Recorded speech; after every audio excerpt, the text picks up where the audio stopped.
গেছি। Yes yes কাট পেয়ে গেছি। আমার যে ভিতরে হিডেন ট্যালেন্ট আছে আমি যেটা প্রকাশ করব এরকম কোনো সুযোগ আমার কাছে এতদিন ছিল না। তো এমন হতে পারে যে হচ্ছে এটাই সেই সুযোগ যেটা থেকে আমি সমগ্র বাংলাদেশে আমি আমার প্রতিভাকে ছড়াইতে পারবো। আমারটা দিলে না আপনারটাও বাইরে নিলা। বাঙালি বড়ই অদ্ভুত, কিছু দেখার পরও জিজ্ঞেস করে গ্রাম অঞ্চলে। সেদিন আমার বন্ধু কই আর কি করি সত্যি মতো ট্রাই করতেছি।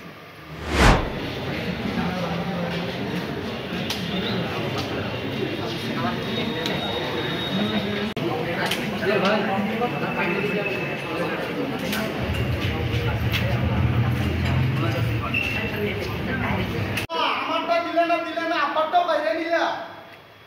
বাঙালি বড়ই অদ্ভুত, কিছু দেখার পরও জিজ্ঞেস করে গ্রাম অঞ্চলে। সেদিন আমার বন্ধু কই আর কি করি সত্যি মতো ট্রাই করতেছি। কিছুদিন আগে চাকরির যা অবস্থা ছিল, পাশে গিয়ে দেখলাম তার আছে চেষ্টা করলাম, লোক করে না তো নড়াচড়া, তার বুদ্ধি আসলো মাথায়। আশা করে দিলাম তার পকেটে হাত, দেখি তার পকেট তো ফাঁকা। হ্যাঁ, ফিরে গেলাম ঢোকা। কি বলে? ইয়েস পেয়ে গেছি। ইয়েস ইয়েস কাট পেয়ে গেছি। বলো তো ভাই। হ্যাঁ ভাইয়া বলো। যে অনুভূতি বলতে কি প্রত্যন্ত গ্রাম থেকে উঠে আসা হয়েছে, যার কারণে আসলে ওইরকম কোনো প্ল্যাটফর্ম এখন পর্যন্ত পাওয়া যায়নি। আমার যে ভিতরে হিডেন ট্যালেন্ট আছে আমি যেটা প্রকাশ করব এরকম কোনো সুযোগ আমার কাছে এতদিন ছিল না। তো এমন হতে পারে যে হচ্ছে এটাই সেই সুযোগ যেটা থেকে আমি সমগ্র বাংলাদেশে আমি আমার প্রতিভাকে ছড়াইতে পারবো। আপনারা শুধু দোয়া করবেন ভাই ওই যে প্রথম থেকে আসি যেটা ছিলেন ওইটা করেন। ইয়েস হয়ে গেছে।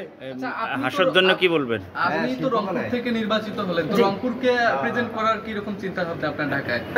আমি যেহেতু রংপুর থেকে নির্বাচিত হয়েছি এবং রংপুরকে প্রেজেন্ট করার আমার চিন্তাভাবনা প্রথম প্রায়োরিটি থাকবে, যেটা হচ্ছে আমি আমার আঞ্চলিক যে ভাষাটা আছে এইটাকে সর্বপ্রথম অ্যাপ্লাই করব এবং আমি আমার পরবর্তী যেটা মনে হবে বা আমার কাছে যেটা মনে হবে যে এটা করা দরকার আমার অবস্থান থেকে আমি আমার জায়গা থেকে সেটা চেষ্টা করবো ইনশাআল্লাহ। সবশেষ হাসার জন্য কি বলবেন? হাসার জন্য এটাই বলবো যে আমাকে সিলেক্ট করার কারণে আমার মতো এরকম হাজারো মানুষের যাদের হচ্ছে স্বপ্ন পূরণ হতে যাচ্ছে বা হবে, আগামীতে হবে, ওদের ভবিষ্যতে হয়ে আসছে, সেই জায়গা থেকে হাসোকে একদম অন্তরের অন্তঃস্থল থেকে ভালোবাসা।